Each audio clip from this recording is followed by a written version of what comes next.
My name is Seyi Olusina, and this year I am serving as an undergraduate representative to the Virginia Tech Board of Visitors. Freshman year, I can definitely say that I struggled that fall semester.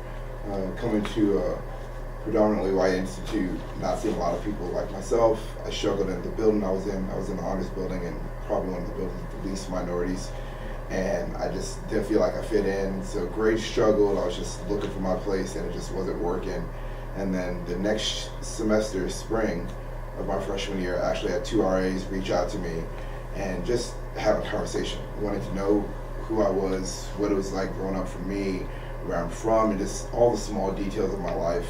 And from the stories that I told, they're just like, wow, people need to understand what it's like growing up as a minority, because it's a majority school, so people really need to understand and learn from that. And I was like, absolutely not. I'm not talking about it with anybody. Nobody cares. And then they kept pushing me. And before I knew it, I was planning my first seminar. We call them Renegade seminars. And I planned my first one, talking about race and the differences that we all have and what we bring to the table, and how we can't ignore these issues and how we need to work together. And it was a different approach. It wasn't necessarily like pointing the finger or anything, but it really changed the culture of that residence hall. People became so much more open. Conversations happened all the time after that, sporadically, about, oh, this is what was talked about, how do you feel about this? And just people really started to think about this topic that they didn't think about before. And then spring semester, same thing happened. I did another one, and it was just really cool to see how I was able to have that change, have that effect for change in that building. And it kind of helped me see that, okay, maybe I could broaden this. So I was honored. I got selected for one of the Aspire Awards, and it was cool for me to see that the school actually cared about the efforts that I had about talking about diversity and talking about racial inclusion. And it really helped me see it's like, okay, I'm not just a number here, and if I work hard, like I can achieve something and get to the point where I can really make a broad difference for everyone and leave the school better than I found it. And since then, it's just been getting involved in different things on campus. So I joined Student Life Council, which is Frank Shushak, Senior Associate Vice President for Student Affairs, joined his Student Advisory Board, and just being able to learn from him how to be a passionate leader. Was one of the inaugural Keystone Fellows, now Aspiration Fellows, and just trying to be an example of people living out and promoting the aspirations for student learning. So that's kind of what I got involved in. And I was doing that and helping plan those kind of things. Junior year, not as involved in a lot of other stuff. Took a year, worked for the basketball team as a trainer, and then knew senior year that I wanted to apply for the Board of Visitors rep position, and kind of just got all my ducks in a row. It's like, this is what I want to do. I really want to make a difference before I leave here. And not that I hadn't before, but I really wanted to be able to have a say in some of those bigger conversations that first off students don't get the opportunity for, and especially minority voices aren't really heard in. So it was something that I was looking forward to in the hopes that I could help shine some light on the situation. And it's definitely something the board has taken a new approach to. They're always asking now for updates about diversity and inclusion, which is really cool for me, and it's like being a part of that. So that's kind of how I got to where I am now. I think the networking for me was not something that I struggle with as much as maybe others, and it's a blessing that I've had, just being able to get out and socialize. Now, I did have to put in the work though when it came to being in, because you can be in the same room with these people, but not initiate those conversations and not know who the people are that you're in the same room with, and like the power that they have in making that connection. So from freshman year to now, I've learned, okay, this is who so-and-so is, and maybe even sometimes just knowing you're going to be at an event, doing a little research before you get there. These are the list of people, you know some faces. If you're going into the health field, I know that when I had my interview with the board, I looked them up and saw that one of the guys is in health administration. That's what I want to go into. So even in my interview, I brought that up, talking about how I knew that's what he did. And then afterwards, he was even able to help me get some connections and told me to help me out applying for grad school. So it's trying to educate yourself and understand that you never know, and you always have to be prepared. So that elevator speech, 1 minute, 5 minute, like quick spiel about yourself, where you're trying to go, where you've been, and what help you might need, really is important when we can't put it all together real well. it doesn't make us seem like we're well put together. So we have to be able to verbalize and articulate what we really are trying to get at in a quick little speech. And I think that's an important thing that a lot of people don't think about. So it's like, oh, let me be in the room and shake their hands, but you have to make sure you tell them what you really want out of this conversation, so that way they're able to follow up. Because I just talk and tell them about my life, they don't care. It's just, hey, nice to meet you, good luck in school. But if I tell them, I'm trying to get to this point, I know you have this connection, how can you help me get there? And so learning to just put myself out there and go to different meet and greets and things that I don't want to be at, understanding that there's potential for amazing opportunities in there. And it's like sometimes it's about a topic that you don't care about at all, but you know that there's a politician in the room or someone in the field you want to go into, or the president of the university is in there, or vice president for something, and you want to get that connection. That's how it needs to get done, and that's how I kind of figured it out. Whether it's Frank Shushock or Dr. Perillo or even the president himself saying, hey, this is what I'm trying to get at. And sometimes they're not the ones to make it happen, but they'll point you and say, hey, here's where you need to go, and I'll vouch for you. So sometimes the network and everyone says, oh, well, if they can't get me there, it's no good. But sometimes they know somebody who can, and they'll put you in contact and make it happen. So when I think of networking, I think of more like the long haul. Like, it's not just, oh, give me my resume, you give me a job, but it's more of the long haul. Like, how does this play out? And continuing that networking. So, they send them a resume, they send you somewhere, but like checking back in with them, saying, hey, I appreciate the time we spent on one time, here's what I am. And that way they know, they're always thinking about you. So if something comes up, job opening, something like that, that they're looking out for you. Make sure you find the people that are like you, don't get too comfortable with them. I think when you have minorities coming from high school to college, it's the black kids, you tell them, go find the other black community on campus, which I definitely think is important, because those are people that are going to hold you up, the people who know your struggle, people who have lives the most similar to you. So I think that's important.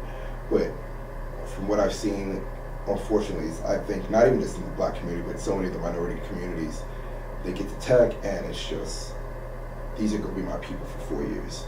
And then at the end, it's great. It's like, all right, you've done so much for the black community. You could have done so much more for the whole school. And I think kind of been my struggle here is I sometimes assume that I'm not involved, I don't care about the black community at Tech because I'm not at all the BSA meetings, I'm not at all the Bach things, and it's like, well, you don't care, but I care in other ways.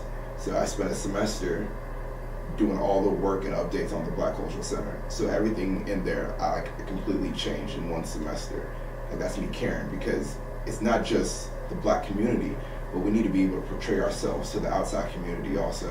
And so when you have a black student as the undergraduate representative to the board, it's no small task. I mean, it's a huge honor, but I might not be in the Bach room, but I'm doing things for the black community that matter to me at a scale that I'm blessed enough to be able to have that power, that influence, and be in the room to have those conversations. So I think getting to school and understanding that you can have your comfort zone and like your family, but you also need to be very open to getting outside of that and figuring out how to make a difference there, because that's how you're really going to make a difference in college, in the world. We can't get out into the world and only care about the black community. Like, we can do all the work here, but sometimes some of the issues that we're talking about, we can't fix by ourselves. Like, we need the help of outside people.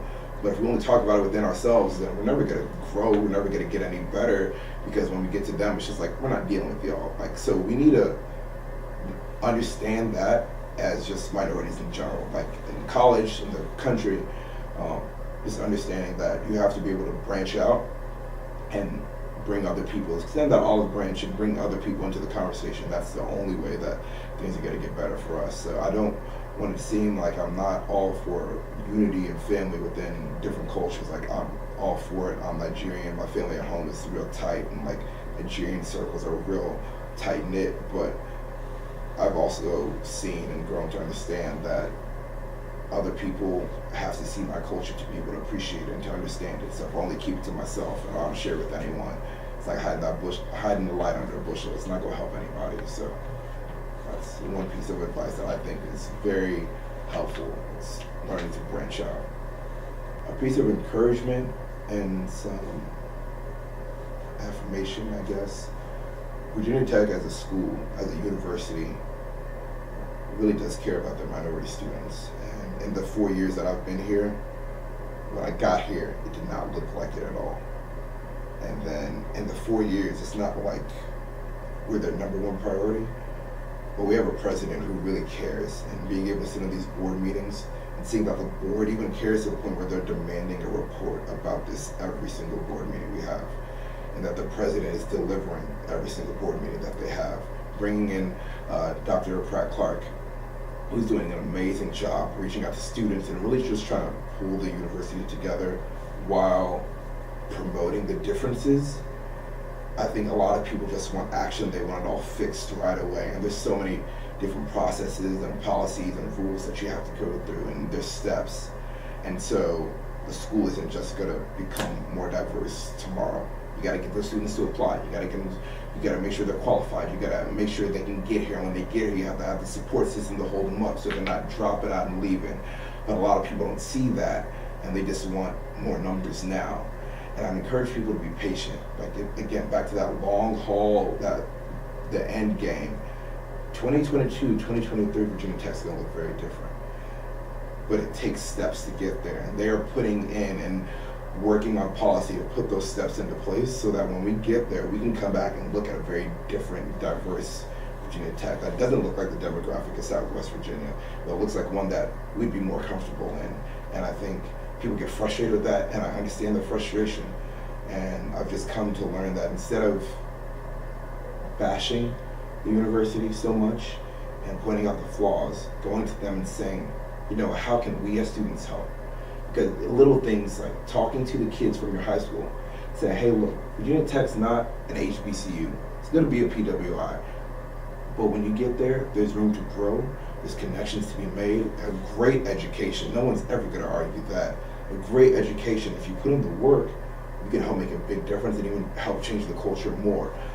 And there's different guys on campus that I know that are doing that, ladies, men, like everyone I know, different groups of people that I know that are doing that. But I think a lot of people lose sight of that and come to school and just expecting, oh, well, I don't like this, I'm going to bash them for 4 years. But what difference did you make at the end of it? You raised a lot of noise, but what did you bring to the conversation as steps that you could put in place to help the school get to where you're dreaming the school can get to? And I think that's one thing that I'd encourage people to do. Take that frustration and put it into something productive instead of just letting frustration turn to anger and then it goes nowhere. But letting frustration turn into positive work and steps and moves that can really push the culture here at Virginia Tech.